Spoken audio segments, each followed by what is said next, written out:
আচ্ছা, ঘুরতে কার না ভালো লাগে বলো তো? তবে হ্যাঁ, সময় সুযোগও তো হয়ে ওঠা দরকার। আমাদের এই দেখো না, প্রায় ২.৫ বছর হতে চললো কলকাতায় রয়েছে, তাও সায়েন্স সিটি ছাড়া আর অন্য কোথাও ঘুরে দেখতে পারিনি আমরা। তো যাই হোক, আজকে আমরা সকালে মর্নিং ডিউটি সেরে ভেবেছিলাম যে কোথাও একটা ঘুরতে অবশ্যই যাব।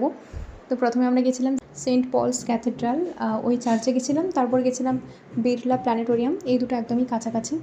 আর তারপর গেছিলাম ভিক্টোরিয়াতে। ভিক্টোরিয়া অনেকবার ডিউটি করতে গিয়ে বাইরে থেকে দেখেছি, তবে হ্যাঁ, ভেতরে গিয়ে কখনো ঘুরে দেখা হয়নি। তো প্রথমবার ঘুরে দেখে কিন্তু বেশ ভালো লাগলো। তোমরা কারা কারা এখানে ঘুরতে এসেছো অবশ্যই আমাকে কমেন্ট করে জানাবে।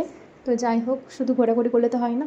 তারপর আমরা আইসক্রিম খেয়েছিলাম আর ফুচকা খেয়েছিলাম। আর কাছাকাছি একটা জুডিও ছিল, ওখানে গিয়েছিলাম।